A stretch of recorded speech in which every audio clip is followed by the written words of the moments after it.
Good evening. I have 7 p.m. on September 18th here in historic Town Hall.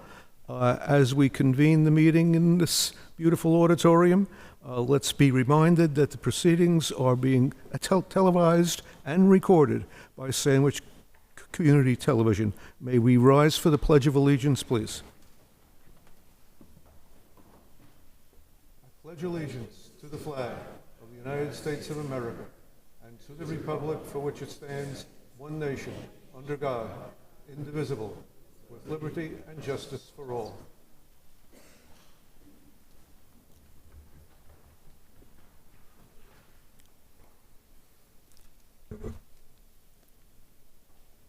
Thank you. First opportunity for public comment. Please recall to state your name and address and speak into the microphone.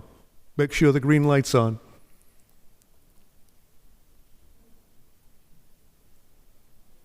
Please. Thank you, Eileen.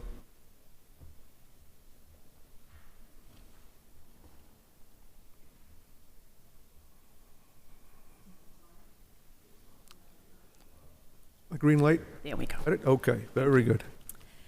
Good evening. My name is Eileen Stars, and I'm a Sandwich resident. Thank you for the opportunity to address you during public comments. I am speaking on behalf of myself and Sandwich United, a group with over 100 members. Perhaps not this evening, as we were told by the town manager's office, but at some point, this board will be voting whether to advance the $60 million DPW fire station project to town meeting.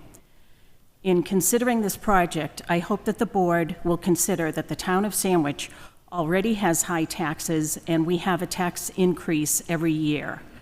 This subject project will increase the average taxpayer's bill by $450.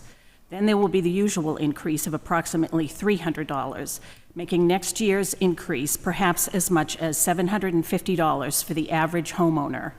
Please keep in mind that we have a 25% elderly population in town, and it is hard to see how they absorb such a huge tax increase. It will also be a hardship for young families that are struggling to keep their heads above water. As one member of the Finance Committee has stated, why don't we have options of different price points for this project? Why wasn't the public surveyed to see what they are willing to pay for this project?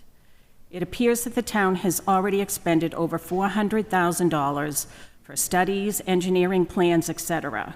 We are requesting that this board cease and the current plans and the monies expended therefore, and present alternative options of scaled-down plans at lower price points. Perhaps the fire building doesn't need to have 8 bunk rooms and flat-screen TVs. Perhaps the buildings don't need to stay at the current location if the site work will cost nearly $10 million alone. We believe that these buildings could be downsized significantly and still be completely functional and effective. Again, our group asks that you look for better alternatives for this project, as it is all but guaranteed that this will never pass by a 2/3 majority at town meeting. Taxpayers, frankly, have had enough. Thank you for your time and consideration.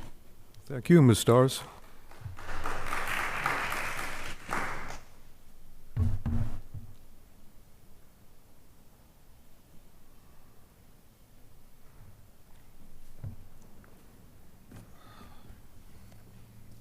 Good evening, Charles Horman, Pierre Veneer Drive. I'm here to make the board aware, the ones that who are not aware yet, of a major wastewater project going in on the town line of Mashpee and Sandwich. I'm here to make you aware of it, and also I want to express why it should be a concern of the residents of Sandwich. Basically, what the town of Mashpee did was they took 26 acres of open space cluster zone development that was perpetually supposed to be for open space in their neighbors' enjoyment. That's a legal issue for the Mashpee residents in the town, not Sandwich. My concern is they want to put it right on the Mashpee town line, which is going to affect our town water, our quality. It's on the feet from the residents on my street, their drinking well, which is our sole source of water, and it's several feet from the jewel of Sandwich, Peters Pond. Okay. They claim no harm will be made to the wells because the direction is going to be going in the opposite direction from the wells in the pond. You know, when I built my house in '96, my backyard's Peters Pond, I was concerned about the intrusion from Snake Pond in the plumes.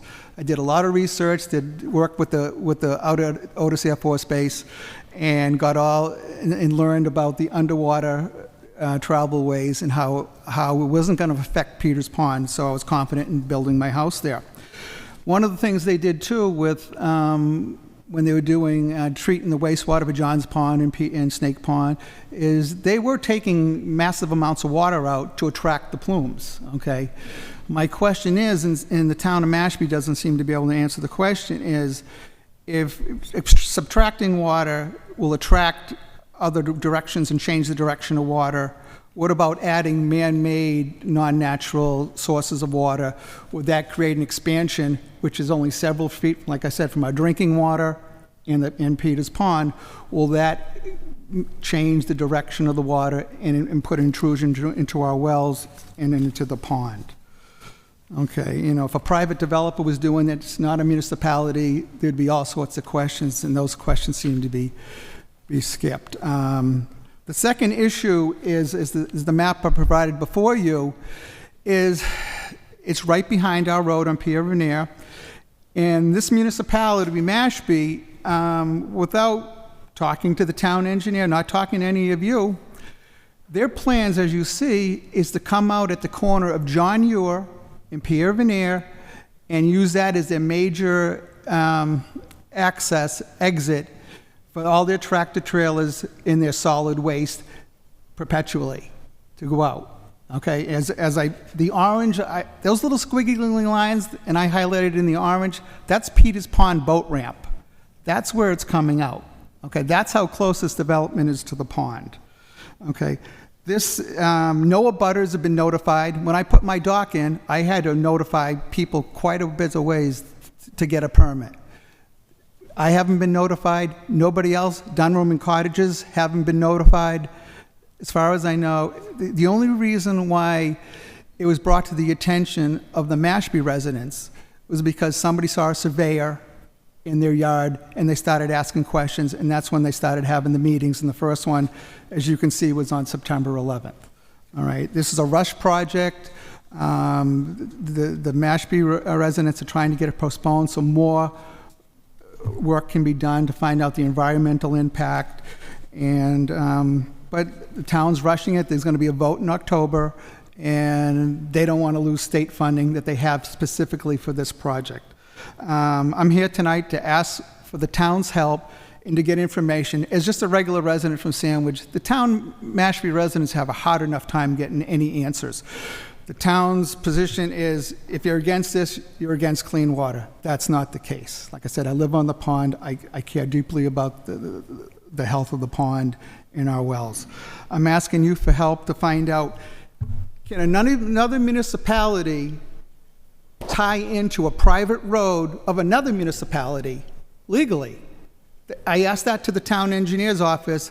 They said it's a legal question. They didn't know. I don't know if it's an answer for town council, zoning board, anybody else in the town, but that's one of the answers I'd like to start, hopefully some in the not too distant future, and get that answer. Can they legally do that without Sandwich's permission? And that on top of, you know, I'm going to be fighting with some other residents and try to get some more questions answered as far as the groundwater and the safety, and maybe, I don't know, since it's so close to our wells and Peters Pond, what can be done from the town's point of view, from conservation, Board of Health, what can you do to get some answers for the residents? Thank you very much. Thank you.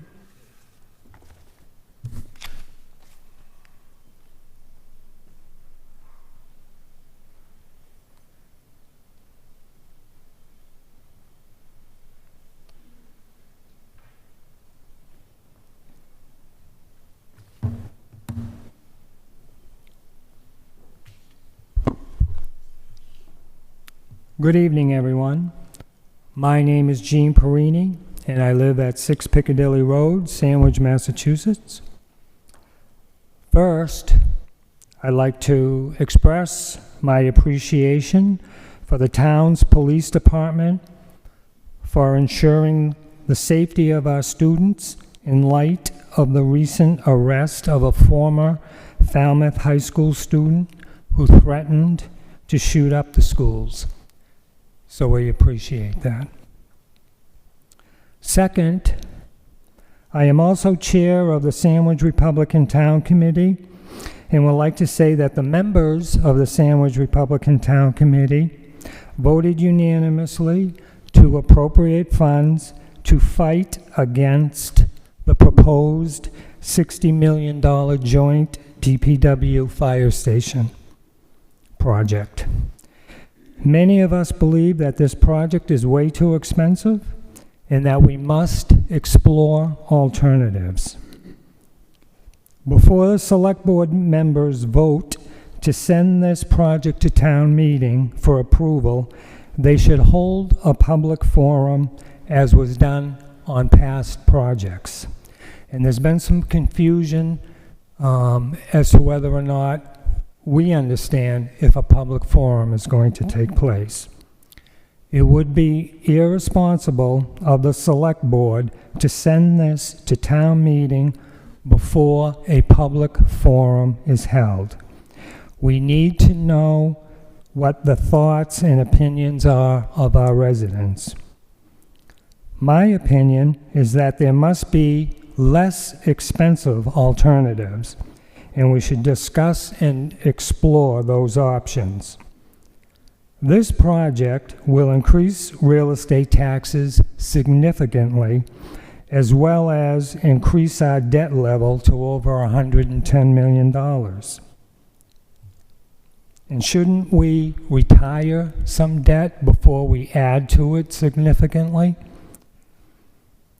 In addition, Assembly Delegate James Killian will speak to Barnstable County's proposal to implement a 2% luxury transfer tax on Barnstable County residents affecting certain properties. Then, if that's not enough, our governor introduced legislation allowing cities and towns to increase local meals taxes from 0.75% to 1%, hotel taxes from 6% to 7%, and to add a new surcharge of up to 5% on motor vehicle excise bills, which may be dedicated to local stabilization funds. So we're kind of getting hit from every side here. So we ask that we explore alternatives to this massive project, and please hold a public forum. Thank you. Thank you, Mr. Perini. Anyone else for public forum? Okay. Seeing none, review and approval of minutes from 9/11. Make a motion, we approve the minutes of September 11th, 2025. Second. I'd just like to add Mr. Sampson to the attendees of that meeting. Okay, get him down there. Okay. Okay. Yep.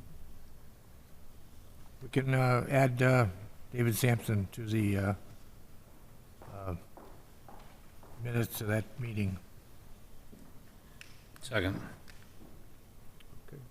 Motion by Mr. George as amended, second by Mr. Hockter. All those in favor? Aye. Aye. Thank you very much. Town manager report. Just a couple quick things. Our next meeting isn't until October 9th, so it's 3 weeks from tonight. As it stands right now, there's no scheduled meeting of the Finance Committee until later in the year. And because it's only been, I think, 3-4 business days since our last meeting, there's not a lot to update. other than what we're going to talk about in a few minutes. If it would help the board, if you want me to, I can just stress what the board has instructed us, and that's to go back about that DPW fire project. We're working with the consultants to try to see how we can make the project smaller. We were also asked to look at another site, which we're doing, but that's all going to take time. So I think the board's made it very clear over your last several public meetings that, you know, that's to be determined at a later date. We still have a lot of work to do before we come back with any more details. So that was it. Thank you. Any questions for Mr. Dunham? Okay. Correspondence, statements, and announcements.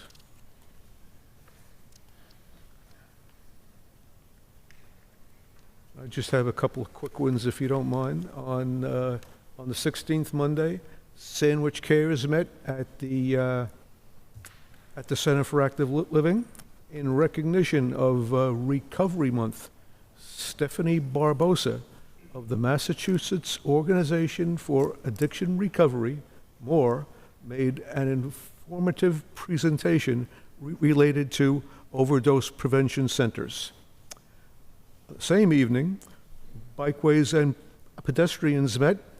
The official opening of the Service Road Shared Use section of the Clare Saltonstall Bikeway remains under discussion. Updates on the proposed Service Road Canal connection will be later this fall. Sandwich will support the Falmouth Bicycle and Pedestrian Committee Safe Routes to Schools grant application with a letter. Items related to the shared use trail can be accessed at sandwichmass.org, 1784 Sandwich Service Road Trail. And then just going forward quickly, Monday is Rosh Hashanah already, that our Jewish friends will be making that observation. Thank you very much. Moving along to staff meeting. Jim Killian, Barnstable County Assembly of Delegates, update on county issues.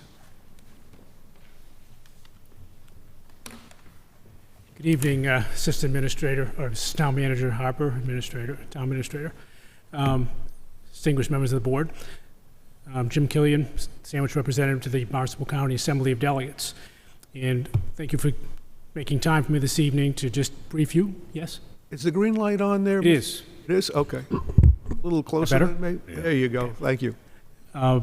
So as you may have heard, the members of the county staff have been proposing or discussing a proposal to impose a transfer tax on real estate in Barnstable County, the funds of which would be used to address housing needs within the county. Unfortunately, it's something that's been on the fast track for about the last 6 weeks or so. So there is very little detail about their proposal. So essentially, they've discussed two things. We have really expensive housing in Barnstable County, and we need money to fix it. But they haven't addressed how they propose to do so. They're currently proposing or discussing different levels of assessment. In other words, homes over $1 million, homes over $2 million, and it will be a 2% tax on homes in that range. By my calculations with the registry data, it would raise between $30 and $60 million a year. And as I said, they haven't really discussed how that money would be spent. They have mentioned perhaps paying for deed restrictions to limit homes from going into short-term rental ownership. And it would have to stay in year-round ownership. That was one possibility. But beyond that, they really haven't addressed any detail. They have discussed the possibility or option of the individual towns being able to opt in and out of this program. And it's also, from what I understand, they might be assigning the dollars based on the real estate activity within the town. But again, none of these details have been discussed. So I came this evening just to give you, a little bit the information I have on this, but also to seek any advice or interest you have in the subject on how you would react to such a increase, if you think it will be a remedy or other plans, or if you have any ideas on how you think we should address expensive real estate in Sandwich, because all of us have lived here a while, and we've all seen how things have changed and how we may address it going forward.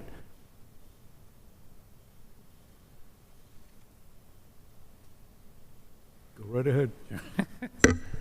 I'll jump in at the deep end first.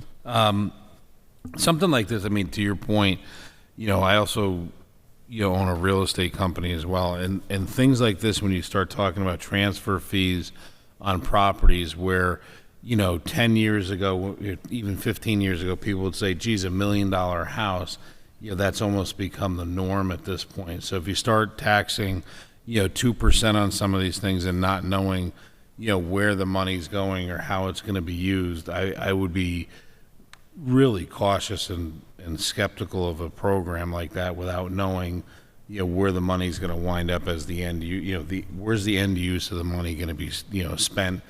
I look at something like Sandwich, as an example, we are basically we're here, 87% of us are here year-round, more or less, and we're a year-round residential community. So, for us, as far as, the contributing to that fund, I have real hesitation on something like that as a builder and as a real estate company owner, that 2%, you factor in the real estate closing cost, the average 5% commission cost, the 1.5% closing fees, your 6.5%. Now you're talking, 2% on top of that. You're almost, 8.5%, 9% on a house sale. I mean, that's, those are real numbers, and that's a real cost to people when they go to either upgrade their house or sell the house. And then,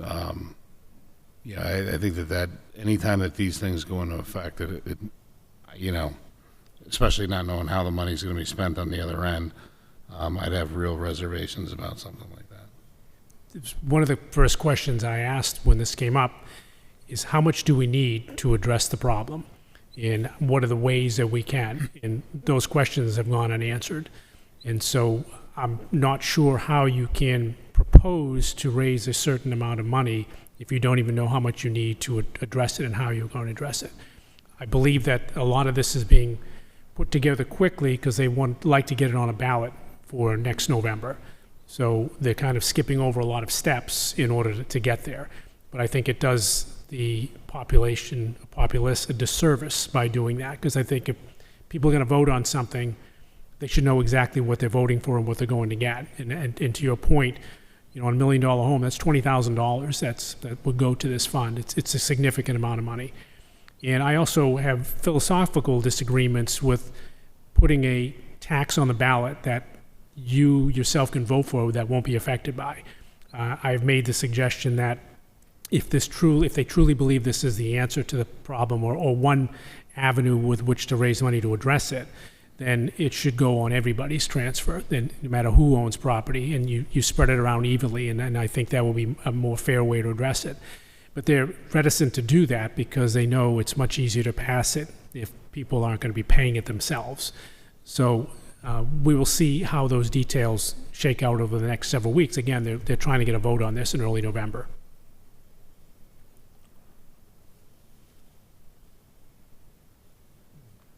I mean, I don't think any of us would deny that there's an affordable housing problem, but given the lack of detail on this topic on the proposal, I don't know how anybody could get behind it or not.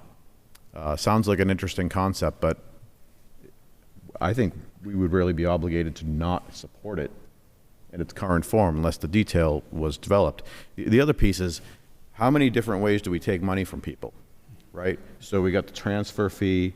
This proposal is on the table about the potential motor vehicle excise tax surcharge, the restaurant tax surcharge on a town-by-town basis, people being impacted by the Fair Share Act.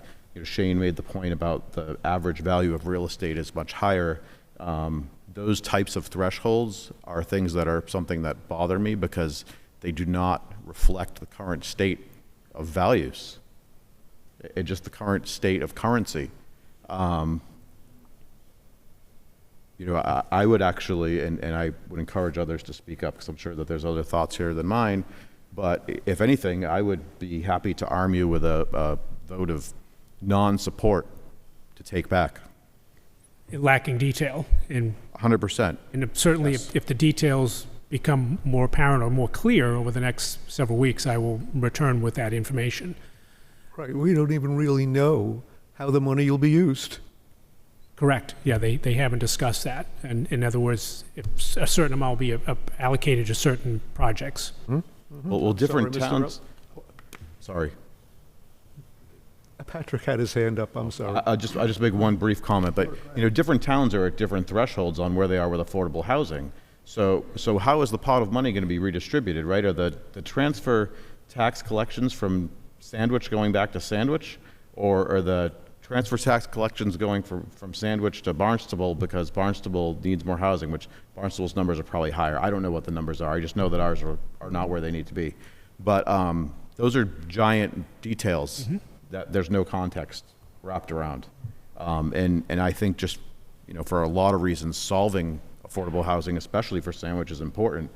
But this is a little bit of a concept with no thought or detail, as has been mentioned. Well, to Dave's point, we don't want to be perceived as not recognizing the need for housing. But one thing about Barnstable County that concerns me with this is that the need for housing is radically different below Dennis than it is on Upper Cape Cod. We're in a different environment here, and would need the funds to be treated differently because of that. So I just would think the message back from us would be, that's not enough information. We'd need more about how the funds were going to be divided or shared, timelines for projects. There's a lot that goes with spending $60 million, especially as you're annually appropriating it. That fund's going to grow quickly. So, Agreed. And as I said, they're discussing that, transactions within Sandwich, that fee would stay in Sandwich. However, I do believe the intent is to have regional control over it. So there would be a process in place, and they would make decisions on how Sandwich got to spend it, I would imagine. That's the whole point behind that. I would say that in the last couple of years, anytime that the decision's been regional, we have not fared well. I would not disagree with that conclusion. And the other thing I would say is if the proposal is for this to be in perpetuity, at some point, the problem's going to be solved. These things, they're like a temporary thing that solves a problem for today, but we all know that they go on forever and ever. So I would expect that this would not need to go on in perpetuity, because at some point we are going to fulfill the affordable housing requirements or run out of land, in which case, where does the money go then? Because then we're going to need to continue collecting it for something else. Comments that I made exactly, that if you don't know what the problem is, or you can't define it in such a way that you know when it's fixed, then how can you even begin to make that correction?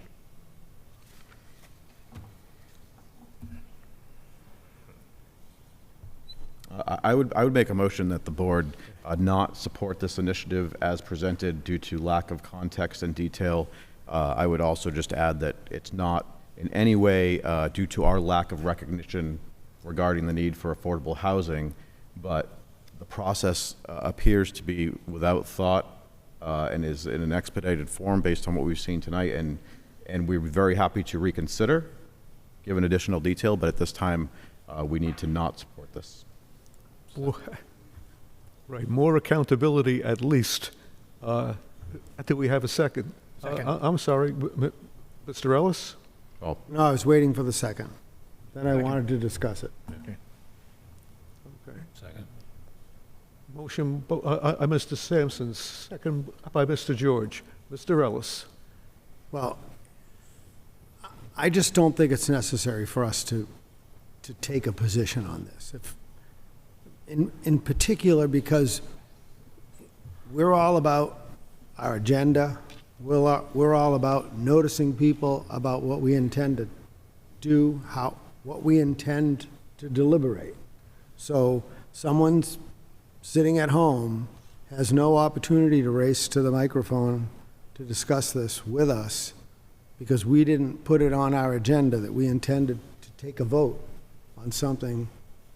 To me, this is really important. Housing, no one will argue that it isn't important, but this is just lacking details.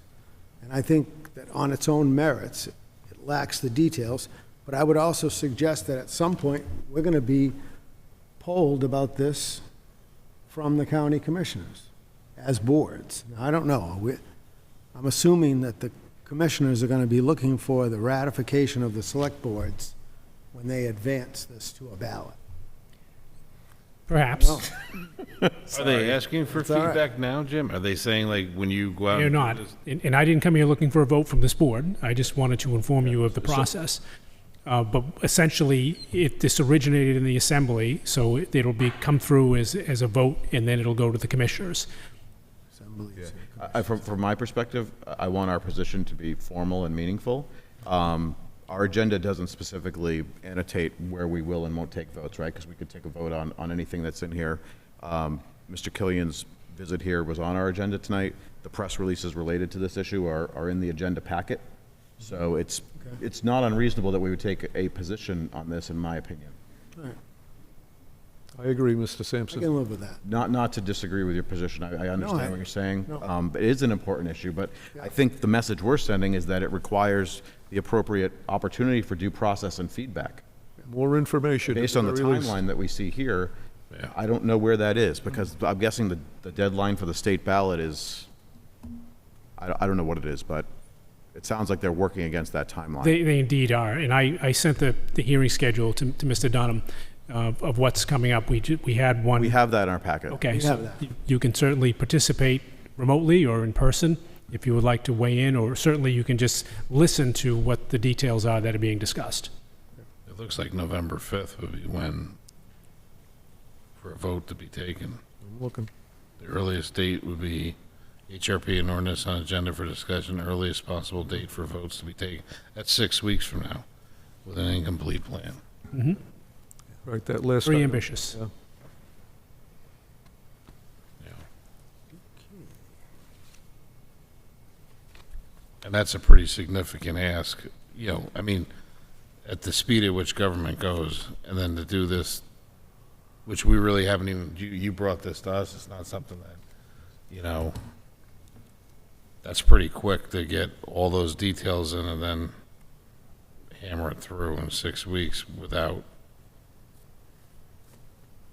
6 weeks from now to set a plan up to spend $60 million on a revolving fee every year. That's a lot of money. Indeed. All right, no support?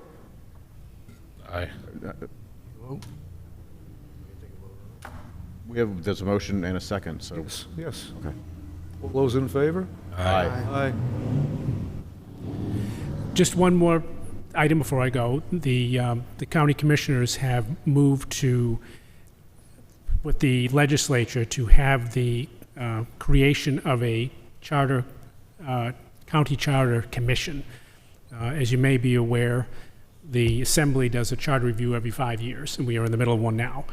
But the commissioners have not been satisfied with the outcomes of our charter commissions. Primarily, they've been trying to restructure county government for some time. And so they believe that if they create an elected charter commission, they might perhaps get the outcomes that they're looking for. So just want to give you a brief on that. There were actually meetings here probably 10 years ago when they went around the Cape to try and get the read on the people about changing county government, and there was just no appetite to do it.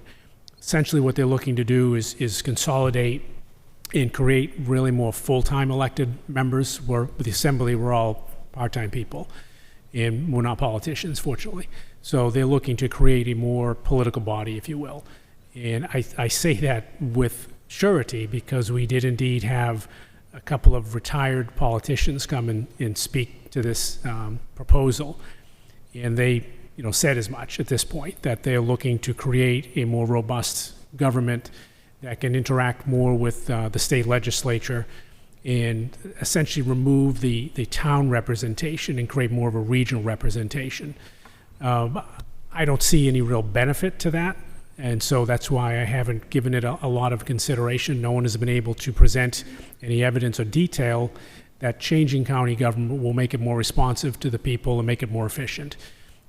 We have discussed over the years opportunities for regionalization of the county, such as schools or fire department, police department, but there has been a great appetite for any of the towns on the Upper Cape to do that. Few on the Lower Cape have been interested in that because they have more difficulty getting the staff that they need. So beyond that, that's what that is about. If you've heard about that potential for a charter review commission, they want to, again, have that on the ballot next year as well, with the possibility of getting their changes shortly thereafter and then back on the ballot in 2030 to change the county government structure.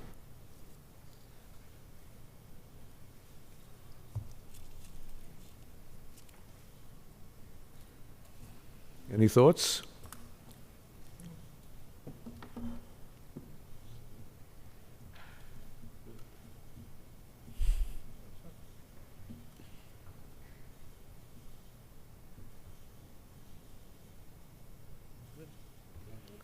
So that will probably go up to it will go to the legislature, and they'll decide whether that's going to go forward or not. And so we'll probably be hearing more about that in the future. But I don't have any particular issue with it going to the voters if they want to create a charter review commission. But that's the commissioner's motivation behind it. Understood. Thank you. If there's nothing further, I appreciate your time, folks. We appreciate yours as well. Thank you. Have a good evening. Thank you.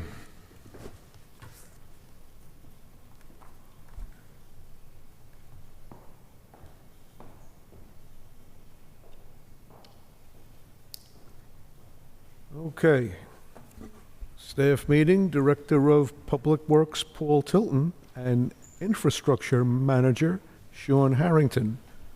Upper Cape Regional Transfer Station, Board of Managers, Intermunicipal Agreement, IMA Extension. Let's do that one first, okay? Okay, thank you. Appreciate the opportunity to present to you tonight. As you mentioned, Sean will be covering the columbarium proposal for the cemetery. I'm going to cover the intermunicipal agreement, known as the IMA, for the Upper Cape Regional Transportation at Cape Cod, Joint Base Cape Cod. That's a mouthful. So just to give you a little bit of history, I think a lot of you know that the IMA has been in existence since 1987. Quite a long time, probably older than Sean here. But it's been very beneficial to the town in many ways. Beneficial to us that we used to haul our trash there, put it on train and transport that to CMAS. Beneficial now because we are leasing that site. Cavosa Disposal is operating a C&D facility on site. It's generating revenue for the town, approximately about $40,000 per year. That goes up each and every year. Last year was about $50,000. So certainly a valuable asset for the town. And in order to be able to continue to oversee operations of that facility and lease that facility, we need to extend the IMA. The most recent one is 7 years old. We can't go beyond 25 years, so we're looking to extend the existing one 18 years out to 2043. So the request in front of you tonight is to extend that IMA to 2043 with the three towns born out of it now, so it's us, Mashpee, and Falmouth.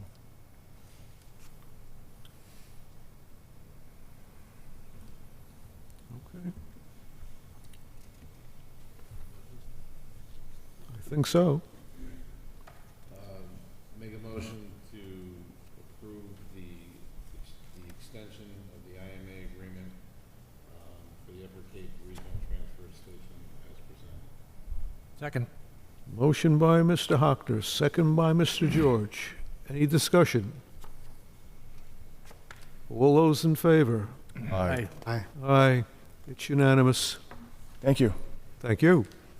So before I hand it over to Sean, just real quickly, you may have noticed yet, Sean has a unique title, infrastructure manager. I'm not sure there's any other infrastructure manager for a municipality, but we wanted to have his title in line with what he actually did. He covers everything related to infrastructure.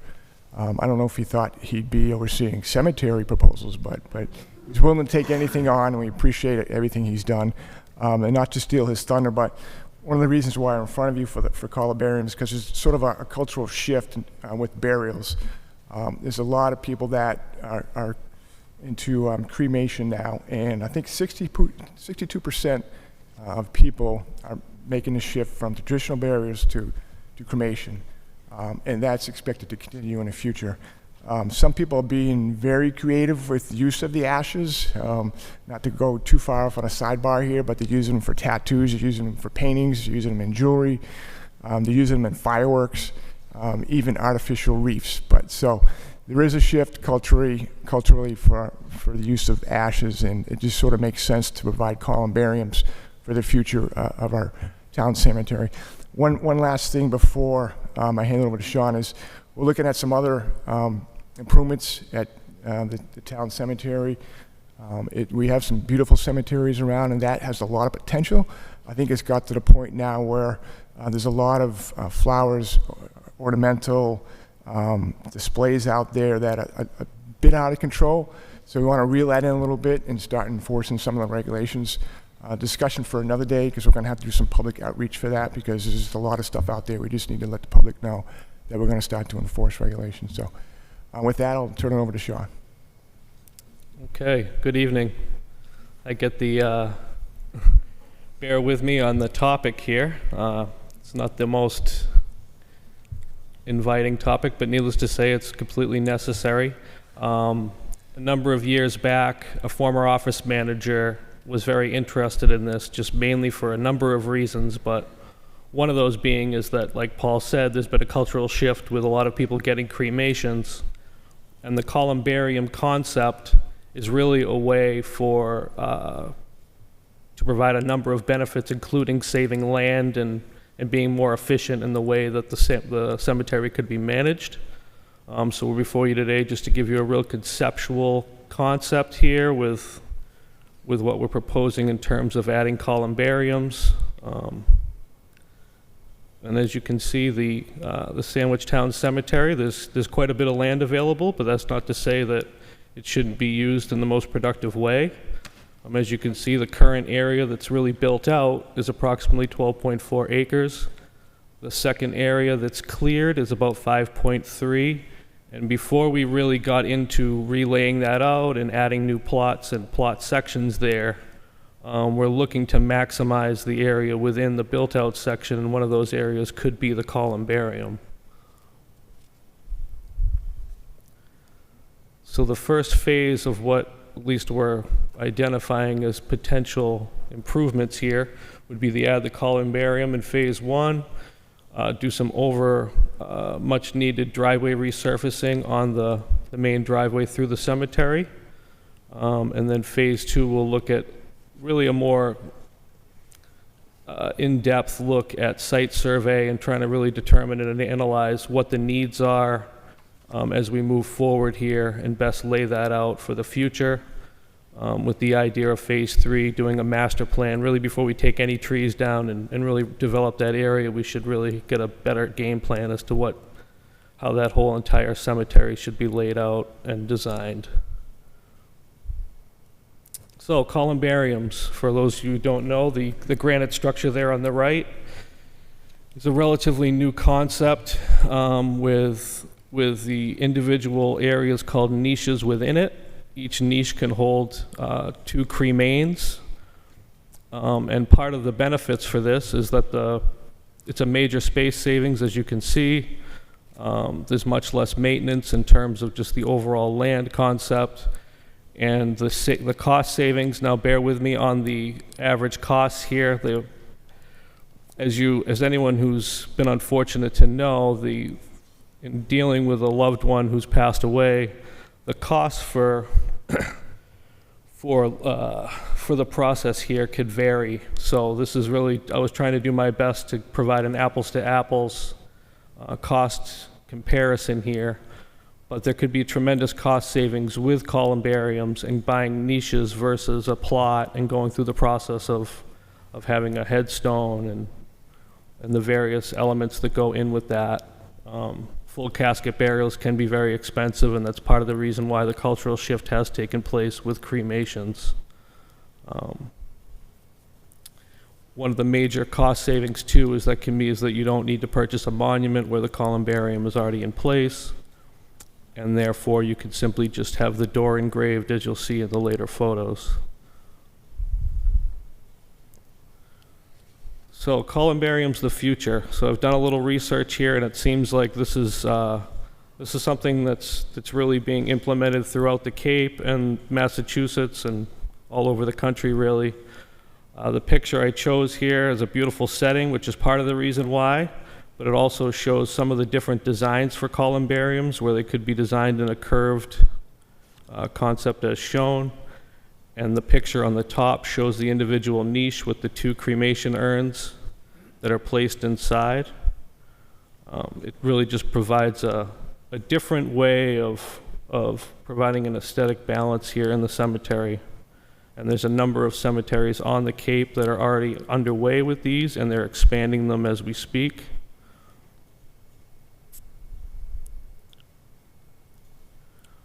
So in looking at the Sandwich Town Cemetery, one of the locations we chose here is an area that doesn't have any current plots. Some minor tree work would be needed in order to lay out the site. We'll do some vegetation screening along the back to buffer the Route 130 traffic, but it will really offer a tremendous opportunity to improve aesthetics as you pull into the cemetery, which, as Paul mentioned, the cemetery does have a lot of potential. It's just a matter of dressing it up a bit, and I think this is one great option for doing that. So looking at some concepts here, I just kind of sketched up a potential option here. And as you'll see in the photos afterwards, there's a number of ways to go here. And so this is one option where you'd have a nice walkway coming in, start off with 3 columbariums with the option of expanding to 2 more, benches for sitting areas, some minor landscaping, real low maintenance, but it just provides an area for people to, relax and enjoy the setting and pay respect to their loved ones. And there's a number of different ways. This is just one of the concepts. This is very similar to Mosswood and Barnstable, where they did a similar layout with they started with 3 columbariums, and they've actually all completely sold out. And they're now expanding that to add 2 more and another center unit. And there's a few pictures of similar sites after this as well. Another option, scaled down a little bit, where you start with 2 columbariums, a little bit different shape on the plaza area. The black squares represent benches. So it's just another real conceptual layout. As you can see, there is room within that site to lay this particular area out as well. So more just a conceptual idea here, the area. These are a couple examples, local examples of columbarium sites that are currently actually completely sold out and being expanded. The one on the left, Barnstable, is actually removing the landscape area in the middle of the plaza there, and they're expanding the pavers throughout and adding a center unit. They found, I guess that's part of the reason why I sketched out the concepts I did, was that during a procession or a ceremony, there really wasn't a lot of place for people to stand and observe the ceremony, and so some of the landscaping was getting trampled a little bit, and there just really wasn't an efficient way to use the site. Where somewhere on the right at Great Neck Woods, Mashpee is more suitable for cemeteries or ceremonies like this. So these are just 2 local examples, different ways you could set up the site, and I believe both are completely sold out and being expanded.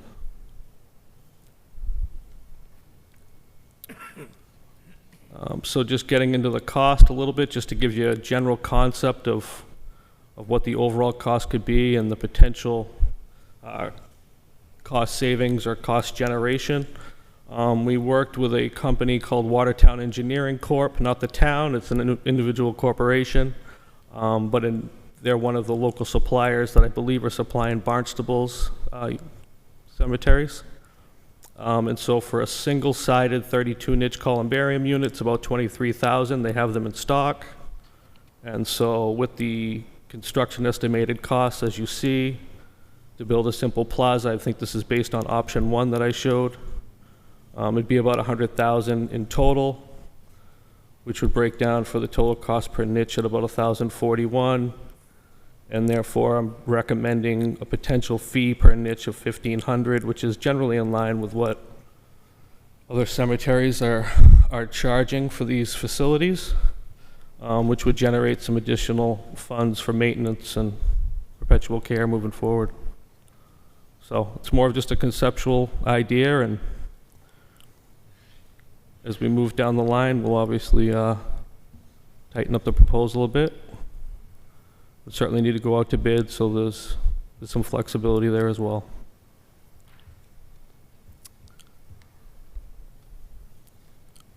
Is this something that would come up as a capital project? Yeah, I think if we did the concept, we have money in our cemetery perpetual care fund, so we would have to vote at town meeting to transfer money from that account. So it'd be a transfer, not an appropriation, from a new source.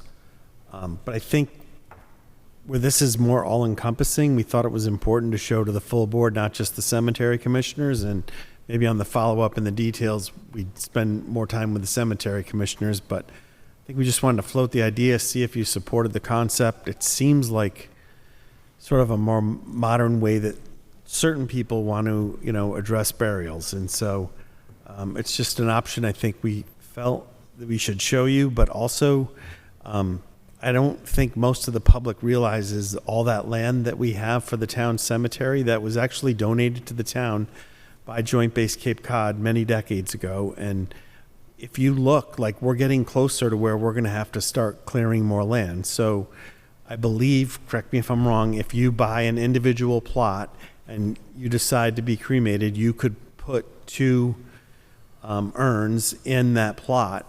Certainly takes up way more space than a niche, and if people wanted the niche, we could, I think we could enhance sort of the longevity of the property that we have there to last as long as possible. And I think that was one of the things we just wanted some feedback, and Sean had to say some really delicate things tonight, and I was really impressed with the terms he used and how he said it. That was tough, so maybe you'll have to add to your title. Yeah, yeah.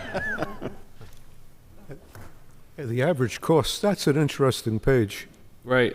It's it can clearly vary, depending on what the family chooses, the loved ones choose. It's Yeah, our family's had to go through it a couple times in the last 2-3 years, and the estimate on what it costs for a single burial is pretty close, if not a little bit low. yeah.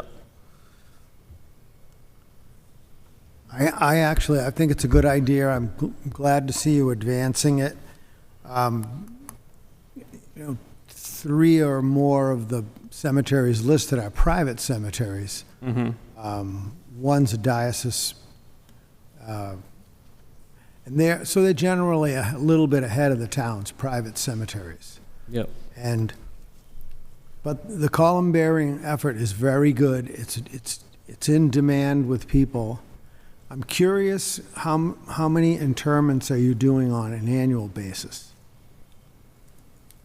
Do you know that off the top of your head, just how many? No? I'm not sure. Yeah, I'd have to do a little research. I do know that so when I started here, I began assisting with some of the layout in the cemeteries, which was certainly not something that I was expecting to do when I first walked in the job. I will say that. But when the parks foreman or the cemetery agent was on vacation or out of town, I was assisting with that. And so I think we've worked over the years to try to maximize the space within the built-out area that I showed in that area I identified as Phase 1. And I can tell you that it's ebbs and flows, obviously, right? But there's certain periods where DPW staff would be calling, hey, we need to lay out more areas, you know? So I'd have to do a little research to get you an exact number on that.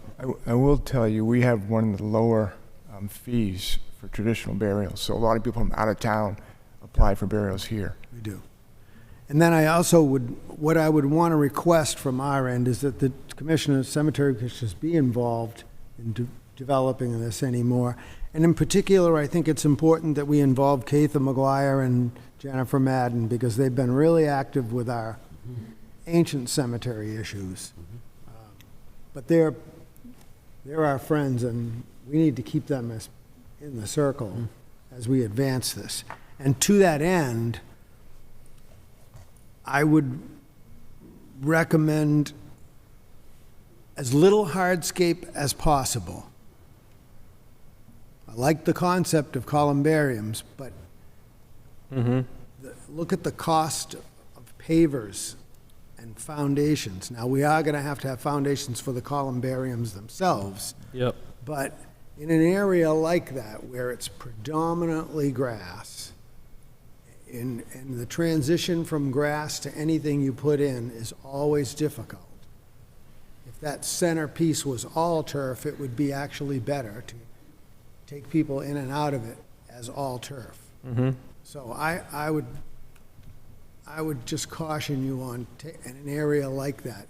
In some of the more formal cemeteries, that would be appropriate, or in finished space.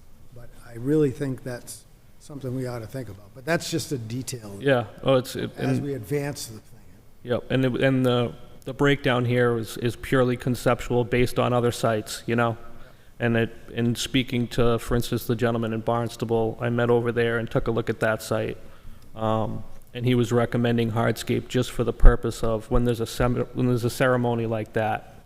Yeah. You know, I think they had talked about grass at one time, but the upkeep and the maintenance, and it's just, But all over the cemetery, it's grass. people come to that gravesite for that interment. Yep. And we don't modify and hardscape the whole thing. Yep, you're right. Yep. So that's all. It's just, to me, it would be more in keeping with that site. It's a really informal site. But I think in terms of its development as a cemetery, it's starting to mature and actually look better than it has in a long time. And a lot of good work's been done there by Parks and DPW. Just a couple, sorry. Like a short one. How secure are these in reference to vandalism? You hear about people vandalizing the cemeteries and whatnot. Are they very secure?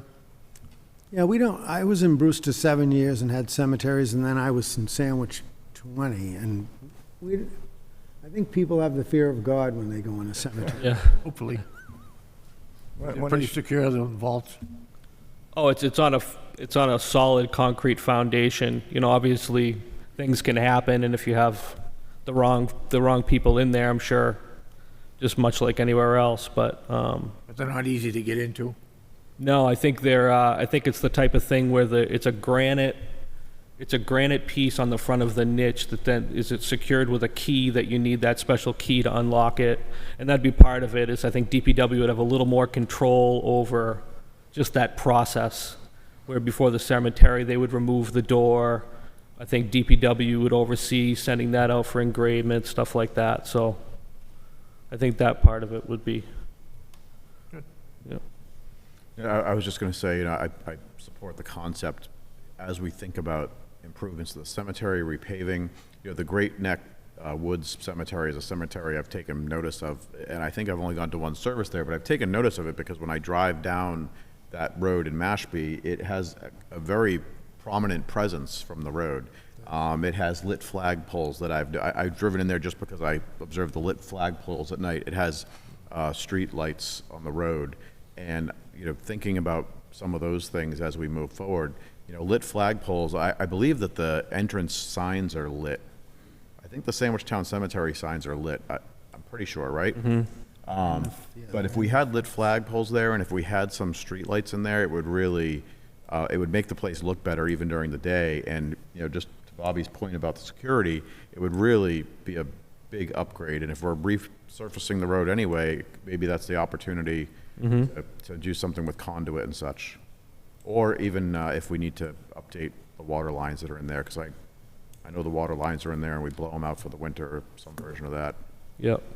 Kudos to our forefathers who negotiated with Joint Base Cape Cod at the time, Otis Air Force Base, to get this land and to get enough to be able to expand, because the cemetery limits, just for purpose discussion, go all the way down to Greenville Drive. So, Until I saw this map, I didn't realize it went that far. yeah, it was well developed and planned. And it was a federal aid project. I think we got all of the money from the federal government to develop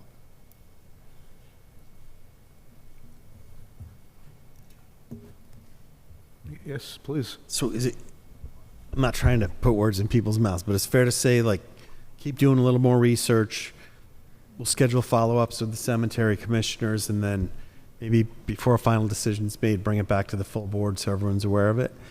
Can I bring up one somewhat related thing without going into too many details? But it's something that as people have stopped by the office, like I think we've talked about through the years, and I just want to be upfront before we spend time on it, because I think it's worth exploring, and it may, I was going to use a phrase I shouldn't use when we're talking about a cemetery, but it may not be able to proceed, but I think we should explore it. Like, to the best of my knowledge, the closest crematorium to Sandwich is Duxbury. And that's a town cemetery, a town facility that's leased to an operator, obviously extremely licensed and all sorts of regulations. And I believe it's quite a moneymaker for their cemeteries. People probably don't even see it, but there's a really old cemetery building that is like mostly, I would say, cinder block and mortar. It's not fancy. Our facilities director is looking at it because it probably needs to come down. It's not the type of thing that can be improved, but it's out of the way. It's something we might want to explore, because I think it would help not only in terms of revenue for cemeteries, but it would also provide a service, for the whole region. And I know death is a sensitive subject, but it's something I think we should look at, because Patrick's right. We have land and other opportunities there that most towns don't. Maybe we should explore it. And I mean, I have no clue, what it would entail. Obviously, a public bidding procedure and all sorts of work beforehand, but it might be something we should look at. And I just didn't know if you thought it was worth, and again, working with the cemetery commissioners on concepts just to see if it, would pass muster before it would come back. I'm aware of that facility. Some residents have talked to me about that facility. They've asked me if it's something we could think about doing here. So I think the idea has merit. Creates a good revenue source Yep. for perpetual care of all of your cemeteries. Yeah.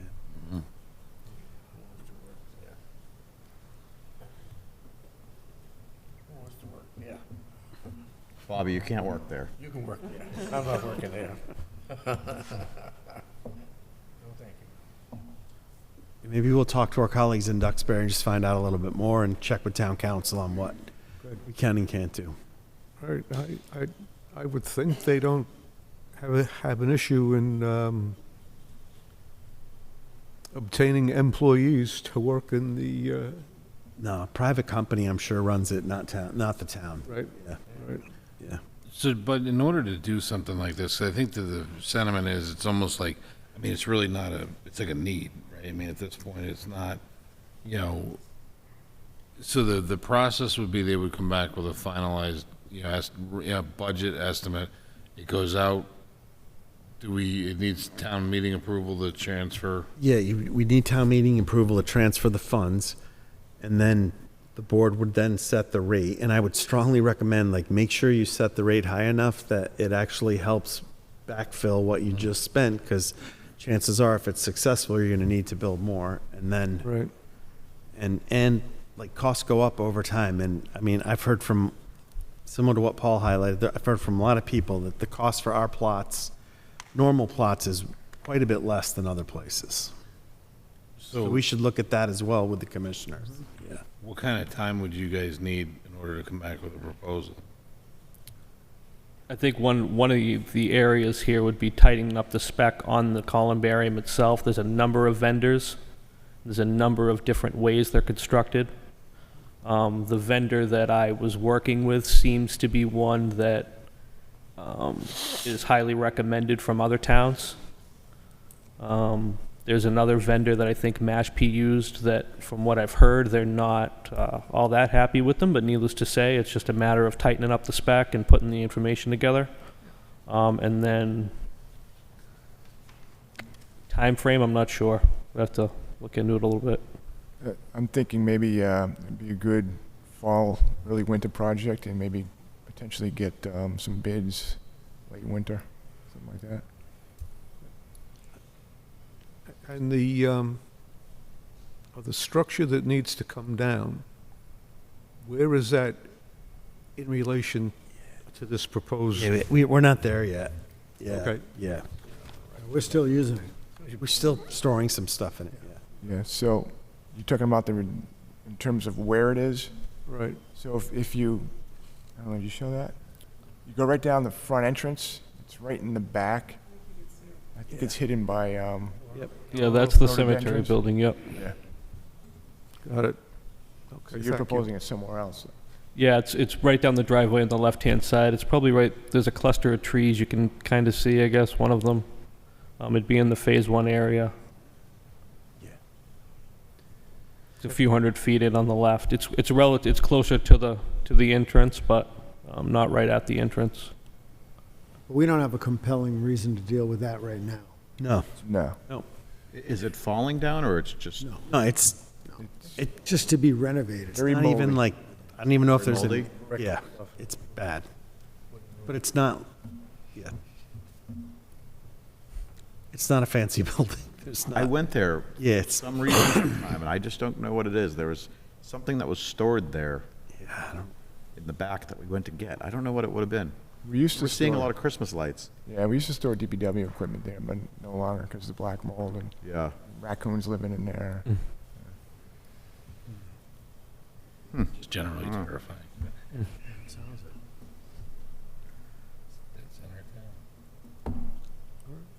Okay. Yeah, thank you. Seems to be a game plan. Thank Yes. you. Thanks very much.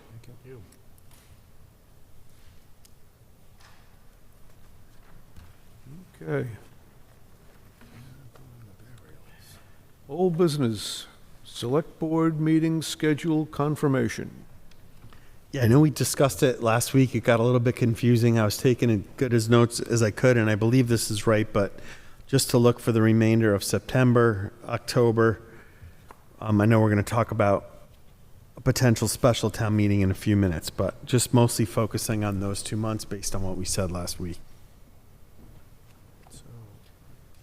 Okay. Everyone good? Any questions for Bud, huh? Sounds good to me, looks good to me. Okay.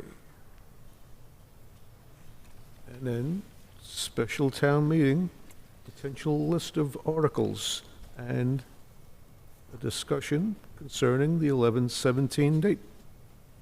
Can I just make a quick request that everyone just pull the mics a little bit closer? Okay. Yeah, in the packet, there's just, it's almost identical, the same list that we had in the packet last week. Based on comments from last week, I did add that authorization to consider a thickly settled designation, and I did look, I haven't checked it with the town clerk's office yet, but based on a spreadsheet that they've given me in the past, I don't believe we ever adopted that section of the general laws, so I added that right after the safety zone. I should have gone in order, I'm sorry. I'll start from the top. There's been 2 requests from the school committee about appropriations. One, the additional Chapter 70 money that the state is providing. Just to give you a rough idea, it's about $325,000 more than what we voted at town meeting, so it's a significant number. And then a second one, which you may want to talk about with them in terms of a policy decision, and that's they did return some operating budget money last year that they intended to use for some flooring upgrades at, I believe, Forestdale. Don't hold me to that. And so it's just asking that that money be reappropriated so they could complete that work. I just put a placeholder for a capital appropriation, like, I guess that was an example that we just had. If hypothetically you're ready to move on a cemetery fund transfer, we could do that. There are a couple things related to our website that we've been looking at internally and don't know the cost on yet, but it's something we might want to address sooner rather than later. And initial reports seem like it probably wouldn't even need a town meeting vote. And then, as we talked last week, there's 2 town bylaw amendments that Leanne Drake, the Director of Community Development, has been working on those 2 amendments with Town Council. And then there's 4 zoning articles that she's been working on with Steve Tucker, our town planner, with the planning board. And they actually have their formal hearings scheduled coming up. So they would definitely be able to have final voted language before the date that we've talked about if we hold a special.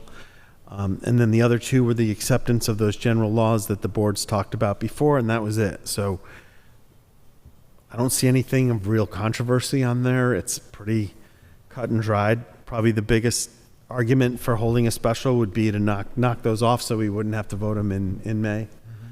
None of them are imperative, but would clearly help get them done.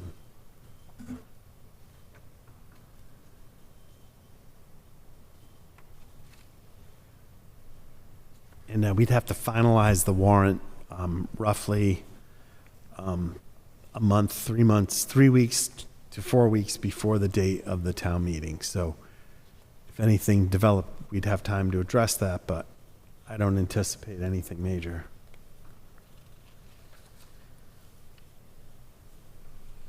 Thoughts, comments? It makes sense to me, if I may, to clear the board a little bit. I'm fine with it. Mr. Ellis? So if we weren't, so the school's looking to get back 75,000 from an operating expense that we typically, department heads return money they don't spend Right. out of operating. Exactly, and then it makes its way to eventually to our free cash certification. So are we returning this to them to be used for operating expenses? I believe they want to use it to do those flooring improvements. Do a capital. So you could vote to appropriate those monies for a specific purpose if that's what the board wanted. And again, I'm getting this secondhand because I haven't talked to them directly. It's I believe they talked about it with Bill Jennings. Because one of the things we depend on in budgeting is the reliability of estimates and carry that forward through the entire fiscal year. So even for a budget as big as the school, 75,000 is a big miss in terms of appropriating money for a certain cause. So we don't know what it was originally intended to be used for, but we know it's being used for a capital project now. I think it was going to be used for flooring improvements at one of the elementary schools, not the high school. Okay.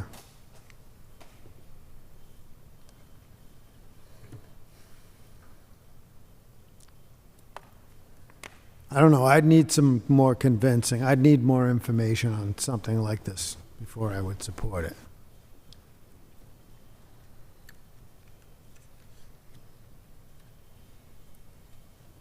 Charlie? I have a different but somewhat related question, and I know we talked about this a couple of weeks ago. The school department currently has care, custody, and control of the Wing School fields. Yes. Yep. So if we're going to take those over, they need to relinquish that Yeah. voluntarily. Mm-hmm.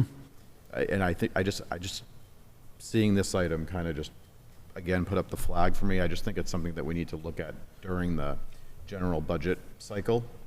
And, I mean, one of the questions is, are we or can we be positioned to take it on? Because if that's the case, the school committee, you know, if we have the capacity to maintain those fields, the topic can start to be raised with the school committee. I can't imagine why they would want to retain them unless they are realizing some revenue from them. But regardless of that revenue realization, I think that the town deserves those fields to be in good shape, and I don't believe that is what we are doing today with the schools overseeing them. So we should just keep note of that, because this kind of falls in a similar bucket. And then, you know, of course, pulling back whatever, because we're funding the maintenance, right? So is the funding we're giving them for that maintenance, is that being utilized for that maintenance, is my other part of the question. And that doesn't apply to this potential list of warrant articles, but it's a little bit of a related item to this proposed Article 2.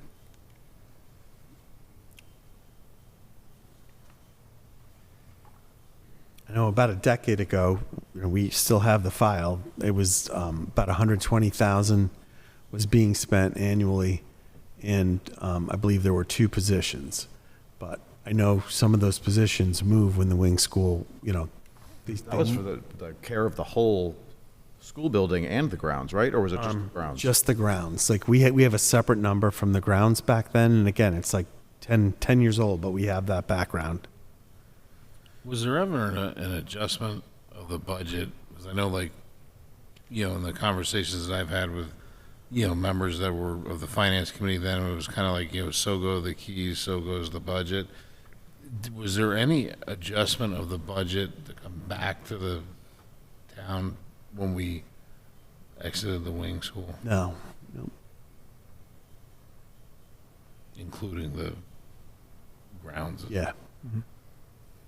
I know that there was some equipment that went missing during the shuffle as well. Mm-hmm.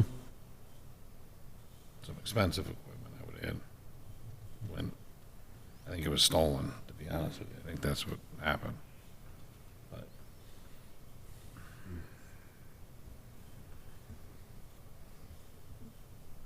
I just get upset because it's real money. I mean, it's, you know, it's significant. Yeah, and one of the things we just want to prevent that site from becoming an orphan. So it isn't either. Mm-hmm. It's got to fall under someone's care Consistent. If you want, I can, and care being a, at your direction, I can start talking with Dr. Maruschek just to see if that was something that they'd entertain, and do they still need, at one point I know they were doing intramural programs there still after they stopped, you know, existing at the wing school, they still use the grounds. I'm not Because- sure if that happens now. because I think it would be really important to define the current use and the agreements that exist, Yeah, I can- and/or written or not, I can get those together. because you've got Little League Baseball involved, you've got Babe Ruth Baseball involved, you probably have soccer and lacrosse involved, either paying fees to use the fields. And so there's a little gathering of information that's really necessary in terms of advancing that, because we want to maintain that level of service to those people. We also, beyond that, have other obligations that go with that piece of land. For example, I question who owns the parking, at the end of the day, who's going to have the parking lot that it's adjacent to BLF? And I know you guys mentioned the bus turnaround too last week. Because that needs to be resurfaced Yep. right now. Yeah. It's had some repairs done to it, but Yeah, I guess, is that part of the school's custody today, right? Because ultimately, it should really be a town lot, but that bus loop, I don't know if I said this before, but I found the map during the meeting we discussed this previously, that bus loop is on our land. It must be under the school's control, but, you know, do we expand parking there? I don't know. there's a giant renovation taking place there that looks really nice. And then we have a whole bunch of land that needs some love. Yep. Charlie, just briefly, and the last time we spoke with them, they were still actively using the property. And one of the challenges is the scheduling process. And so they do all of the scheduling, which is something just in your mind to remember. We'll have to work through that as well. So rec has a part, Rec has no role in it at all now, no role at the We wing apply school to at the all? school to use them. and we're charged to use them. Right, Yeah, that's a, yeah. I believe that's a thing, So that's going to help rec. yes. Good. But then my other question would be, is that with the 3 school buildings, what is the state of those fields? Are those fields used, or are those fields not used? Are the fields used at the 3 other schools, or are they not used because they're not in maintained condition to be used at the fields at the school building? I mean, I don't know, yeah, this is all questions. I just think it's from our perspective as a select board, that wing school area is in the center of town, it's adjacent to this new development, and we have an obligation to the taxpayers to get it to the standard where it should be. I just don't think we're there. Right. Look, I'll ask this question, but would it be a major undertaking between, whether it's in conjunction with our accounting department and the school department, to come up with a number? And when I say come up with a number, it's like the actual number of what they've expended on the fields, for the last 5 years or 10 years or whatever it is. And then, I think that, again, this is my opinion, is that I have noticed a difference this year in the maintenance of the field, slight, increase in maintenance this year, I think, because it went from a murmur to a roar at the end of last year, with some of the fields being unusable. But I think that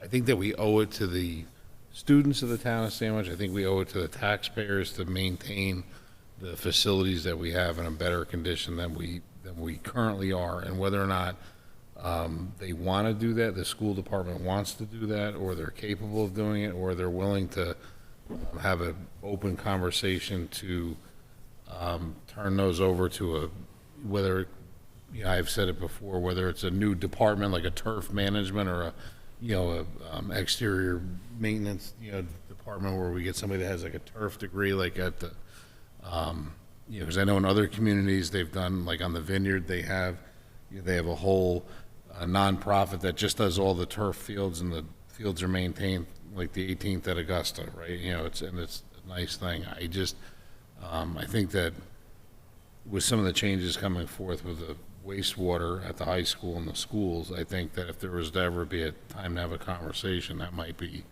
now, as to what, I don't know, is that a major undertaking to ask them what? Yeah, I think it would be difficult to pinpoint, because my guess is all those funds are commingled. I don't think it's broken out by school, but I can check. And what it would look like for us to take those over. I think it's a vastly different number and effort if it was just the wing school versus, and I can't stress this enough, under state law, unless the school department's willing to entertain any of that, it's totally up to them. Right. We ask them to consider it, but if they're not willing to, it's dead.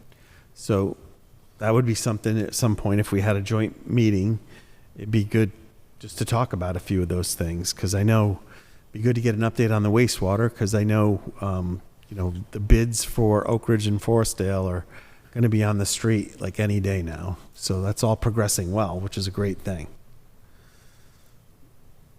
Yeah. It's a 180-day construction window to get that done. So literally by next fiscal year, at least those 2 schools will be done, and the high school wastewater should be done, as long as the equipment that's on back order arrives. Like, the work to get it ready is not significant. It's just getting the equipment that we need that's been on back order. If we did go down that road, just hypothetically speaking, if the school agreed to it, if we were to come to some sort of agreement, what kind of a timeline to implementation? Yeah, I'd have to talk with Paul. Like, the only department that would make sense, in my opinion, would be to have that under DPW. But you're right. I think if you were maintaining that volume of turf and you factor in what we already do with cemeteries, parks, all the different buildings that we have, the grounds, it's a constant undertaking, especially, you know, during mowing season, but it's always an effort. So like, I would have to work with Paul, and we would work, you know, we could do it just to identify like what we would need to properly set up a department the right way. And I'm sure there's other towns we could talk to get that organized. I think the hard part would be I'm making this up hypothetically, and this is I'm just making up a number. Say it was $250,000 a year plus equipment. You know, most of the equipment's a one-time thing for 10 years, then you got to do it again. But, you know, say we needed to come up with $250,000. Is that new money, or is anything going to be migrated from the school budget to DPW budget? I mean, my guess is none of that's going to be done easily, but it's something we would have to look at as a group to see if we could determine that. It should be done, that's for sure. Yeah. Yeah, I mean, the logical thought would be that the school is no longer incurring the cost, so we should be able to recover that money to reallocate it, but Right. who knows? And again, if the school committee's not willing to do it, it's not worth the time to spend researching it. Just add, like, some of the complexities are smaller things, but when a third-party provider, which the DPW would be, to the schools for its playing fields, if we're talking about more than just the wing school, which it sounds like maybe we are, then the Public Works Department is responding to requests sometimes of school athletic directors, coaches. It is not a simple task, and I need this stripe for this meeting, or the baseball mound needs to be done. It becomes a more of an internal service provider, which is we just have to be prepared for. There'll be some growing pains and likely, you know, challenges.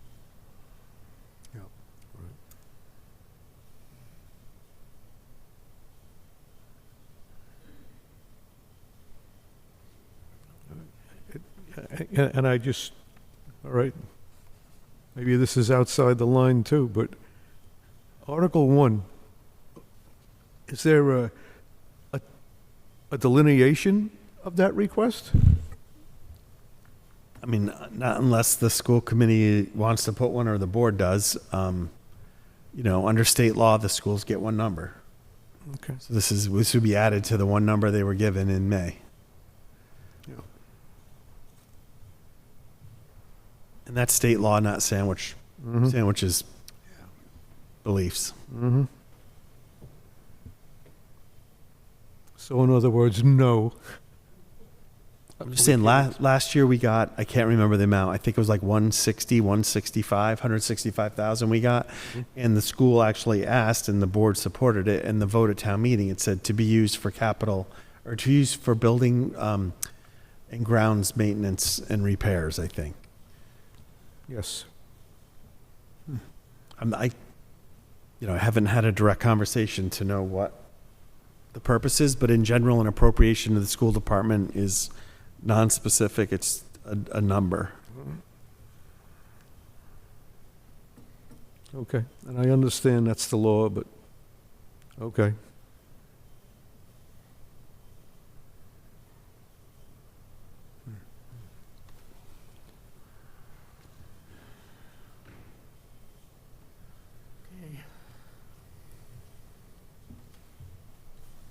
All right, so do you need a motion to adopt this No, list of articles? no, I mean, that will be done, but if you're going to hold the special, we need a vote to call for it. And then we'll put out the word to like town council, the moderator, town clerk, and start getting ready.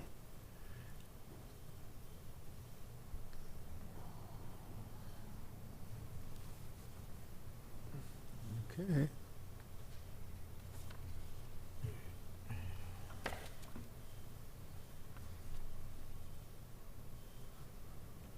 So we're looking for a motion to hold a special town meeting in November. Oh, okay. I thought that we generally decided to hold a special town meeting in November at the last meeting, right? Yes. So you want a motion to But form? we need a vote, yes. Okay. Yeah. Make a motion that we hold a special town meeting on November 17th of 2025. Second. Motion by Mr. Hockter, second by Mr. George. Any further discussion? All those in favor? Aye. Aye, it's unanimous. Okay. But, Bud, what is the deadline for the list of articles Um, for the warrant? I mean, I need to have a full draft to town council at least 30 days before to give them time to review it. Usually they don't make many changes in several of these articles, like the zoning and bylaws they're already looking at. So, The October 9th meeting? yeah, if you could, Sort that out. yeah, yeah. But you wouldn't have to like sign the actual warrant till probably the first meeting in, no, it has to be up 14 days before. So you need to sign it on October 30th.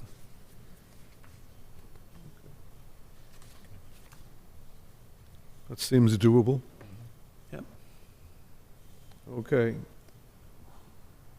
Award bid and authorized contract for Town Hall Restoration Project.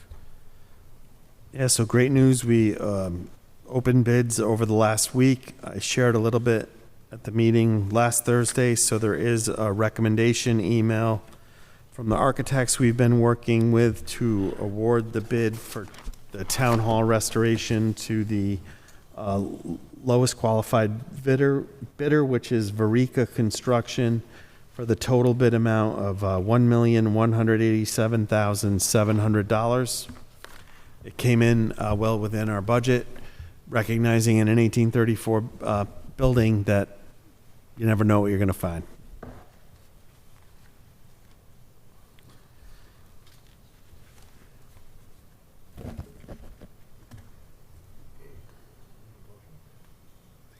Just before we just, but on that, the one line from Catalyst that makes me nervous is that they seem to be a qualified contractor, but the line of they're aggressive on change orders and out of scope and unforeseen items. That's true with all contractors. That's how they Well, roll. Yeah. Try to be fair. Yeah. I just, Just for the, this is more like, you know, jokingly, this is my mic question, but when there is a change order on a building such as this, what is, you know, just so the public understands, you know, when that happens and there's overages on a, you know, extremely old historic building such as this, you know, what does that change order process look like, and what recourse does the town have when one is submitted? Yep. so this project is an OPM project, so we have an owner's project manager designated to this project, so any change order request gets directed to the owner's project manager. It's reviewed to determine, one, that the scope is necessary or warranted, and that the values requested are appropriate for the scope of work. So that's the internal and external process. And then it comes to us for approval. So if we agree with the OPM and the general contractor's proposal, it's approved. Of course, that has to, the funds need to be available within the project budget. In this project, there's a 12% construction contingency, and to anticipate what, you know, change orders there may be. And anything beyond that, this project's come in significantly under budget. We hope we don't have to tap into anything beyond the construction contingency, but we may have to, depending on what we find. But very rigorous process for the review of change orders. And I can't say enough about this particular architect. Very knowledgeable, very thorough, and brings in expertise either from our own firm or from outside if we need it. She's been great, and I think that's evidenced by the bid that you're seeing. And I'm sorry, Heather, who's the OPM on this? It's Pomeroy. All right, okay. Just wanted to make sure. Thank you very much. And so if you vote to award the contract, if you could authorize me to sign it, because we can keep it moving, so.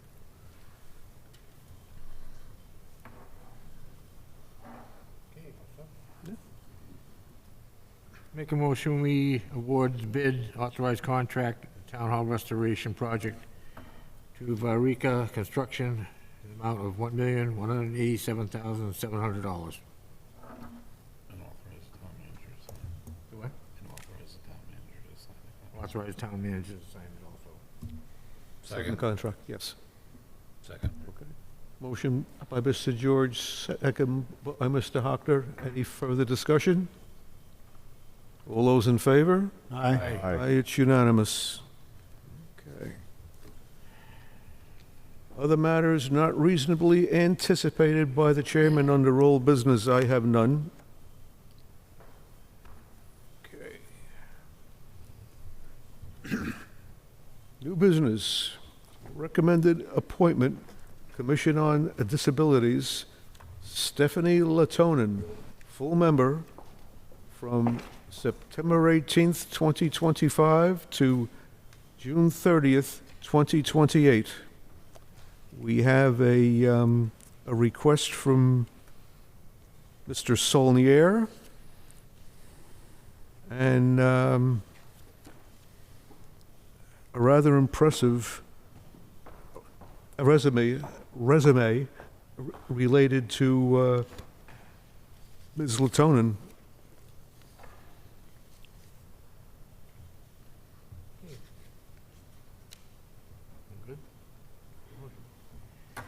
Make a motion, we appoint Stephanie Latonen to the Commission on Disabilities, full member, from 9/18/25 to 6/30/28.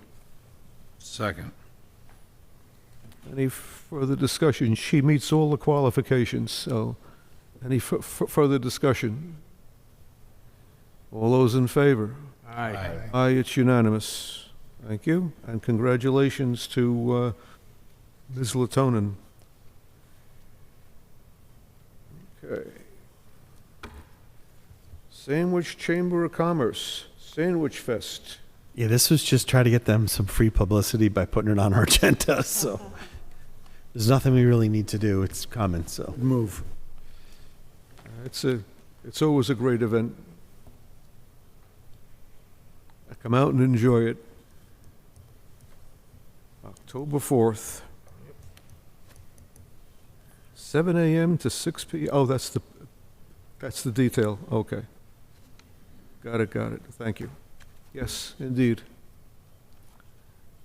Other matters not reasonably anticipated by the chairman, I have none.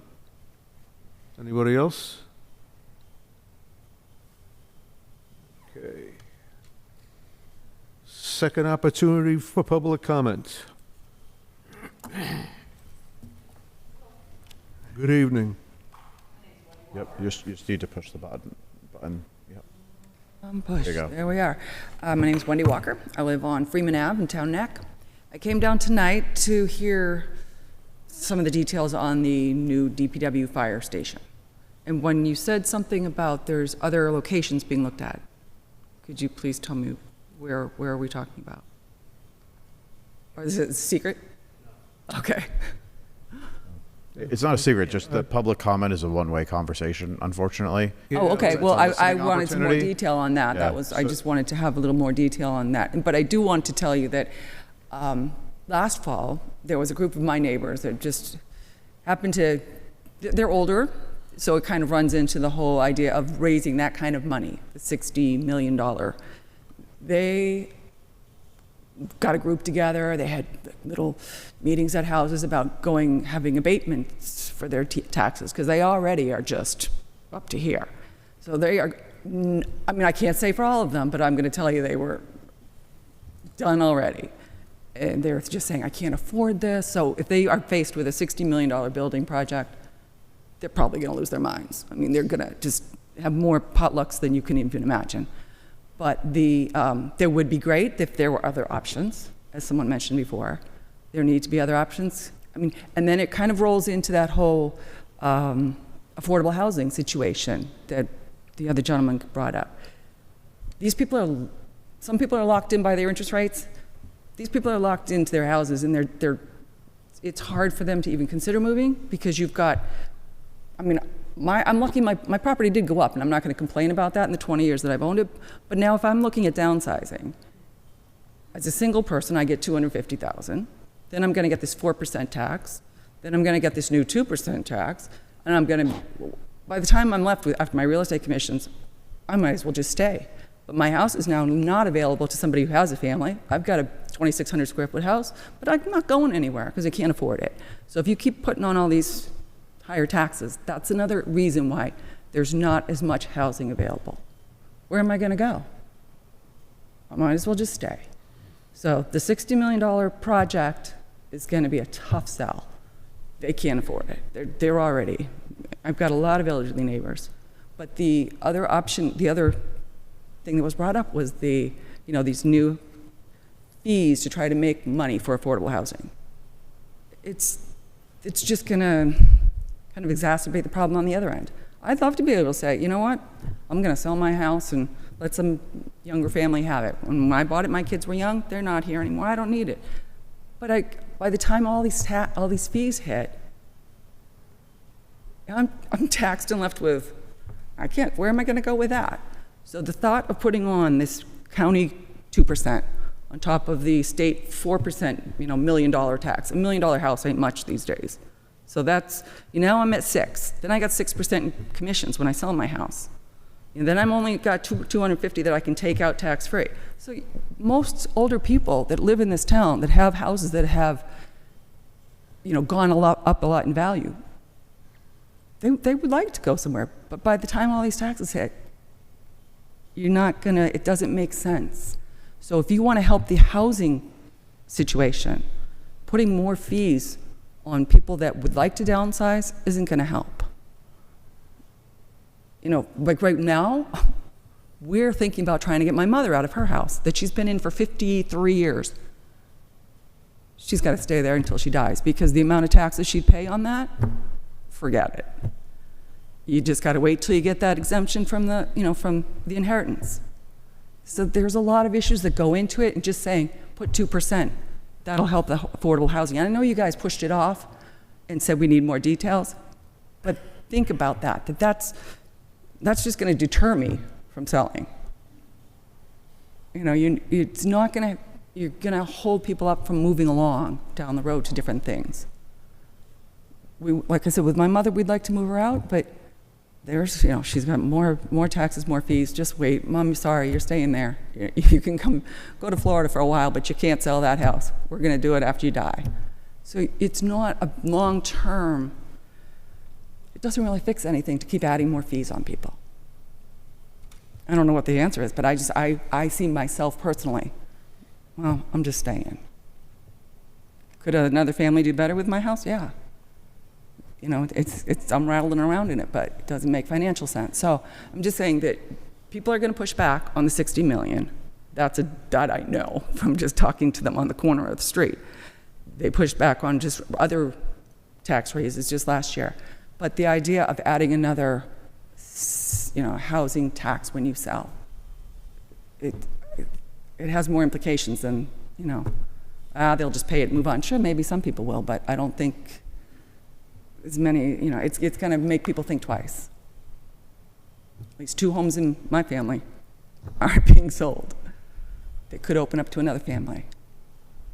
So that's all I just wanted to say. And where might I find, if I could find, the other locations that are being considered for the fire? Is there an answer that I could get? We appreciate your concerns.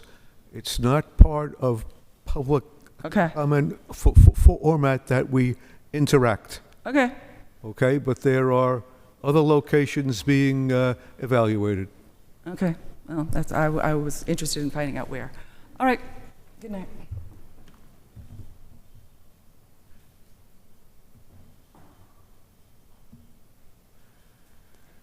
I would encourage you to just stick around for 5 minutes.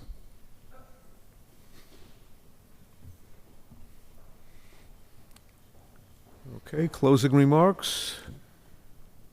I just want to say a couple things just for point where we're at. So the transfer tax that Mr. Killian came and talked to us about tonight, that's something that's being proposed by the county, right? So honestly, the best thing to do with that feedback is to take it to the county, and they're having hearings, and the next one is very soon based on the information that we have, and feed that back to them. September 24th, they're having a hearing on these transfer fees. They're the ones that need to hear this, and they're trying to get it to a ballot vote. So that's the piece on that. The other piece, I probably should have said this earlier because I almost said it, but this board has deliberated extensively over the summer months regarding the $60 million proposed fire station and DPW initiative. And ultimately, the outcome of all of those discussions was to send the team back to kind of re-rack on cost-saving opportunities, alternative site locations, et cetera, and they've gone off to do that. There was misinformation put forward that we were expected to take a vote tonight to send this to town meeting. That was never the case. So also, as part of those discussions, multiple times we've talked about the need to get public feedback, have public Q&A sessions, and have public hearings to get feedback from the public. So I don't want anybody to think that their thoughts are being dismissed or disregarded. Certainly from my perspective, and I won't speak for my colleagues, but I'll suggest that they generally agree that those types of activities need to take place before we make a decision. We have to make a decision about what the project is going to look like before we think about sending it to a town meeting warrant. And we're not there yet. So this is not something that is going to pop up on a surprise town meeting warrant in November. It might pop up in the spring, it might pop up before then, but there's a lot of work to do, and Bud and Heather can testify better than I can to the amount of work that's taking place, but there's a lot of work to do to get to an agreement about something that will meet the needs of the town and be palatable to the voters. I don't know what that is, but I will defer to Bud. Well, you first. I don't run the meeting, but I'll defer to Bud. Sorry, Charlie.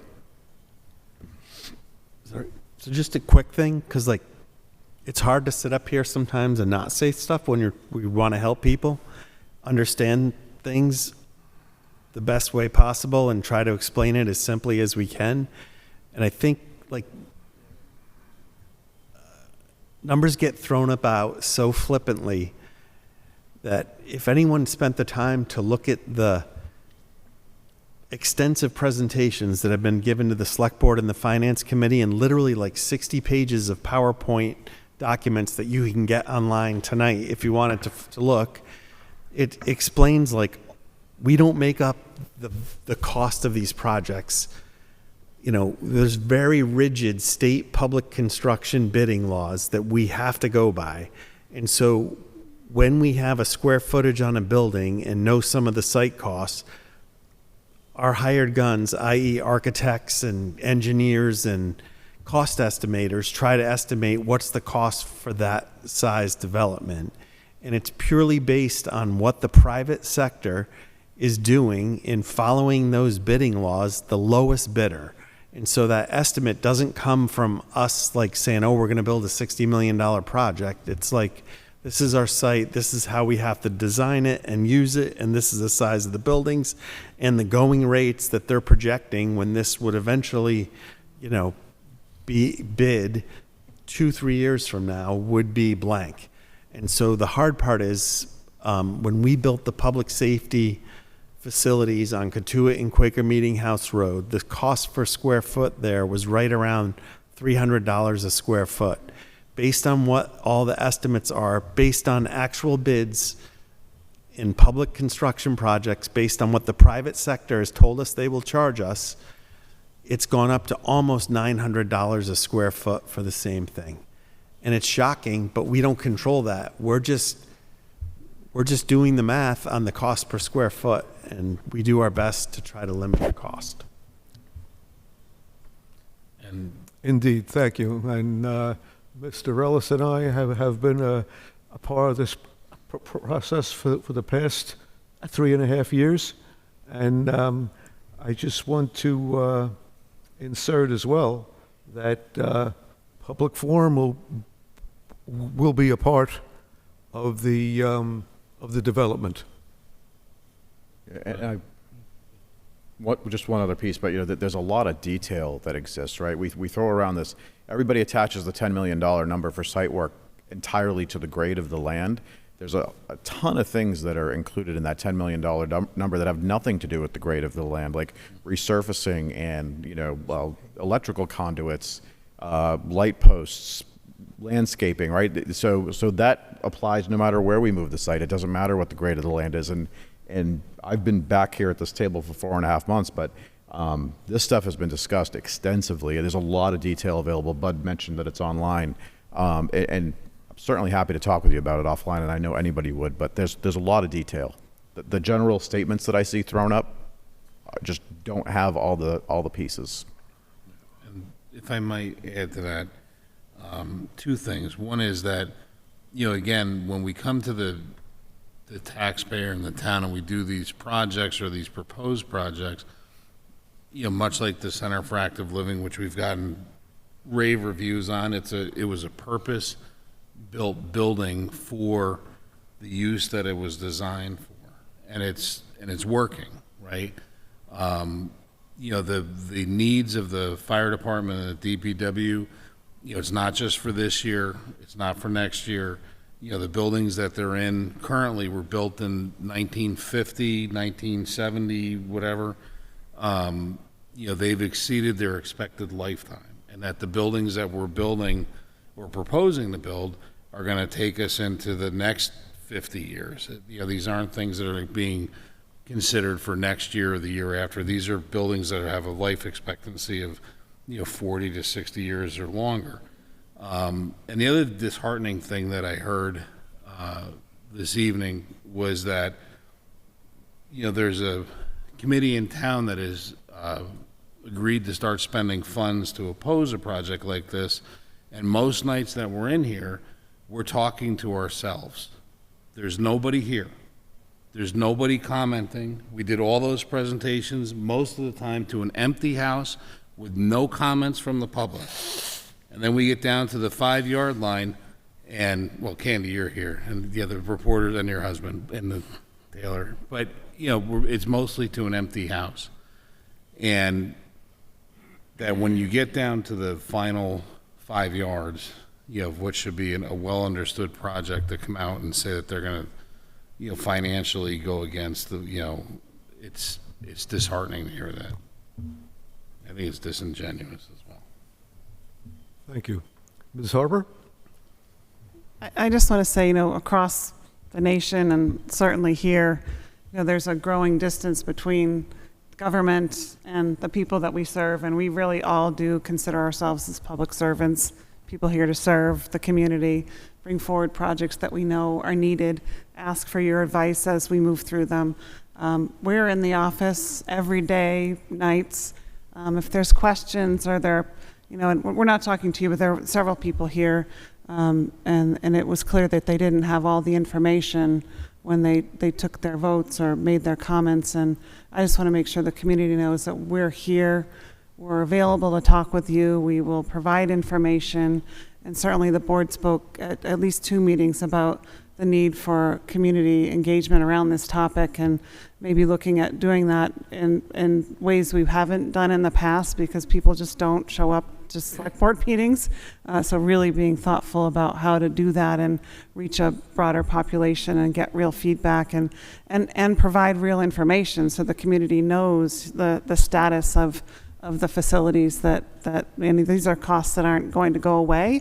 They can be deferred, they may be approached differently, but certainly know that I certainly am. I've taken calls from a woman from Town Neck Beach, and she calls me on almost every single project. She asks me lots of really good questions. I give her a lot of feedback on at least information. She often tells me she doesn't agree with anything that we're recommending, but she asks a lot of great questions, and I love talking to her. I'm happy to take her call anytime. So I just want to make sure that we say that out loud, that we're here, we care. We want to give you the information that you need. The process in governance is designed to be slow. It isn't intended to be fast. And so we're taking our time. The select board's doing their due diligence. And we're trying to do that in a responsible way. So happy to have you here. Welcome to take your call as well. Thank you. Anybody else? Okay. Any further closing remarks? If I may, please continue to maintain the situation in Eastern Europe, the conditions in the Middle East, as overall threats to world peace, as well as those who have suffered here at home, in your thoughts and prayers. Motion to adjourn. Make a motion, we adjourn. Motion by Mr. George, second by Mr. Hockter. Any discussion? Our next meeting here will be on October 9th at 7 p.m. All those in favor? Aye. Aye, it's unanimous. Have a good evening, folks.